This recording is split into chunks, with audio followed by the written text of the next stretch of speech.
না, এই দুনিয়ার সব থেকে বড় শক্তি ভালোবাসা নয়, টাকা।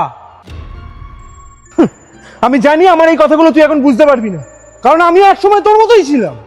মেয়েদের সাথে সারাদিন গল্প করতাম, সন্ধে হতে না হতে বন্ধুদের সাথে আড্ডা মারতে চলে যেতাম, আর যখনই দেখতাম কেউ রোজগার করতে যাচ্ছে তাদেরকে দেখতাম আর হাসতাম। কিরকম মাথা মোটা লোক, সারা জীবনটা রোজগার টাকা পয়সার পেছনেই বরবাদ করে ফেললো। জীবনেই টাকা পয়সা সবকিছু না, এটা আমি বুঝতে পেরেছিলাম। কিন্তু কখন বুঝতে পেরেছিলাম জানিস? যখন একটি মানুষ, যে আমার সব থেকে বেশি কাছের, আমার বাবা, অসুস্থ হয়ে বিছানায় পড়েছিল। যখন ডাক্তারের কাছে গেলাম, ডাক্তার কি বললো জানিস? তাড়াতাড়ি 10 লাখ টাকা নিয়ে এসো, তোমার বাবার অপারেশন করতে হবে, না হলে ওনাকে বাঁচানো যাবে না। আমি একটা ভালোবাসায় বিশ্বাসী লোক, আমি কোথা থেকে পাবো 10 লাখ টাকা?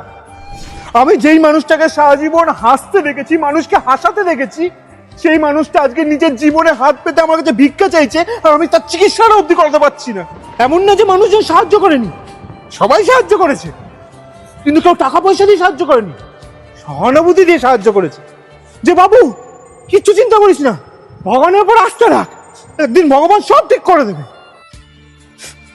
এমনকি সেই ডাক্তার, যাকে ভগবানের দ্বিতীয় রূপ বলা হয়, সেই ভগবানও পুরো টাকা ছাড়া চিকিৎসা করতে অস্বীকার করে দেয়। তাই এই পৃথিবীতে সব থেকে শক্তিশালী জিনিস টাকাই রে বন্ধু। কারণ মানুষের জীবনে টাকাটা এতটাই প্রয়োজন যতটা প্রয়োজন অক্সিজেনের।